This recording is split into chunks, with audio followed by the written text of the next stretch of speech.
Halo teman-teman semuanya, apa kabar? Semoga teman-teman dalam keadaan sehat dan juga happy selalu ya. Di video kali ini saya ingin menceritakan mengenai proses pendaftaran studi magister di Universitas Gadjah Mada jurusan Teknik Biomedis. Saya mendaftar jurusan Teknik Biomedis di UGM ini di bawah Fakultas atau Sekolah Pascasarjana. Sebelum kita membahas dan berbincang lebih lanjut mengenai proses pendaftaran, saya terlebih dahulu menceritakan background studi saya. Saya menyelesaikan studi S1 di University Teknologi Malaysia, jurusan Biomedical Engineering. Riset S1 saya kemarin mengenai effect of dental implant length on distribution finite element analysis, yang mana saya selesaikan dalam waktu 4 tahun. Setelah lulus S1, saya sempat bekerja di sebuah startup yang mana merupakan health tech company di Kota Bandung. Baiklah, langsung saja kita membahas mengenai proses pendaftaran studi magister di Universitas Gadjah Mada. Jadi teman-teman bisa membuka link di um.ugm.ac.id yang mana di sana terdapat beberapa persyaratan untuk melanjutkan program magister. Syarat-syarat tersebut antara lain mempunyai ijazah, kemudian transkrip nilai, akreditasi dari universitas sebelumnya, kemudian surat rekomendasi, proyeksi keinginan belajar, surat izin belajar dari instansi apabila teman-teman sudah bekerja, dan juga opsional untuk teman-teman menyertakan proposal penelitian.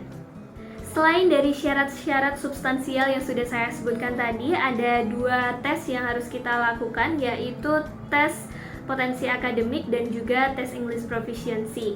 Tes potensi akademik ini ada beberapa pilihan, antara lain tes dari Bappenas dan juga tes PAPS dari UGM. Kemudian untuk tes English Proficiency, pilihannya ada ASEP UGM, TOEFL, dan juga IELTS. Masing-masing mempunyai standar skornya. Nah, teman-teman bisa akses syarat-syarat tersebut melalui web um.ugm. Di sini saya ingin menjabarkan lebih lanjut mengenai syarat-syarat substansial tersebut, yang antara lain ada proyeksi keinginan. Dalam form proyeksi keinginan, teman-teman diminta untuk melengkapi ada 4 pertanyaan, antara lain mengapa teman-teman memilih studi di UGM, kemudian mengapa teman-teman memilih jurusan yang akan teman-teman ambil, yang ketiga adalah penelitian teman-teman nantinya di UGM itu topiknya apa, dan juga yang keempat mengenai rencana teman-teman setelah lulus dari program studi yang mau teman-teman ambil. Selain itu, kita juga diminta untuk melengkapi 2 surat rekomendasi. Surat rekomendasi ini bisa diberikan oleh dosen pembimbing S1 atau juga bisa dikombinasikan dengan surat rekomendasi dari orang yang teman-teman rasa berwenang di tempat teman-teman bekerja. Apabila teman-teman sudah bekerja, maka juga diminta untuk melengkapi surat izin belajar.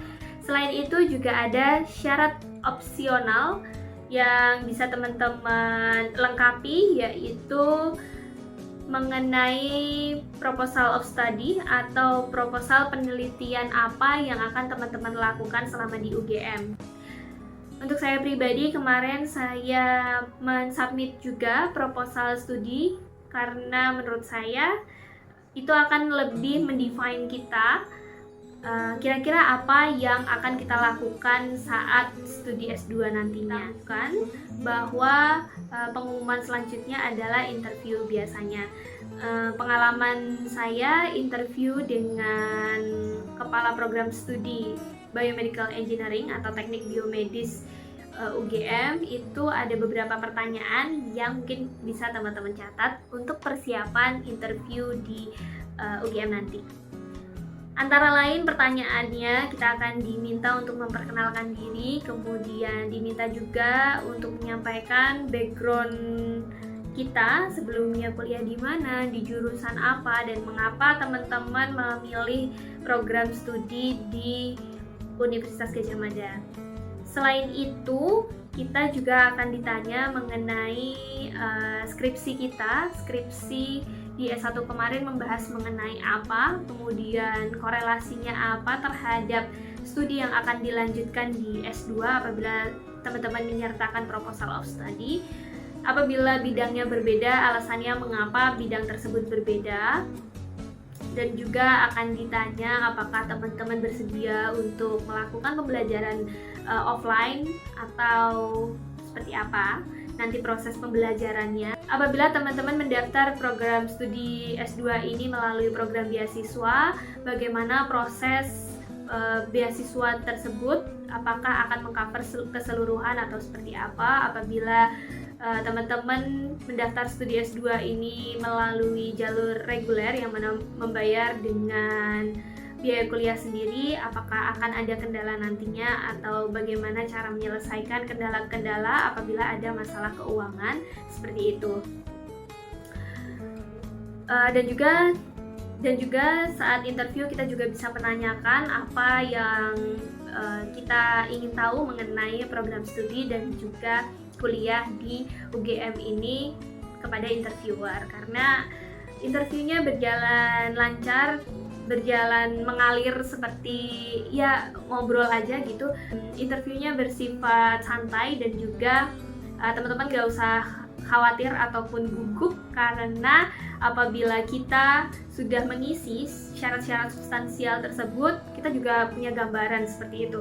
Ketika kita melakukan interview, kurang lebih pertanyaannya bakalan sama syarat-syarat substansial yang sudah teman-teman lengkapi. Nah, setelah proses interview nanti akan ada jeda waktu menunggu untuk pengumuman penerimaan apakah teman-teman diterima di studi magister S2 ini atau punya kesempatan lain untuk mengulang ataupun mendaftar di jurusan yang lain. Seperti itulah yang bisa saya sharing ke teman-teman. Apabila ada kesalahan, saya mohon maaf. Semoga untuk teman-teman yang mau melanjutkan studinya baik di Universitas Gadjah Mada ataupun universitas lainnya, baik di dalam negeri maupun luar negeri, semoga semuanya berjalan lancar sesuai harapan teman-teman. Cukup sekian dari saya, Nitya Zini Kinanggit, pamit undur diri. Terima kasih. Wassalamualaikum warahmatullahi wabarakatuh.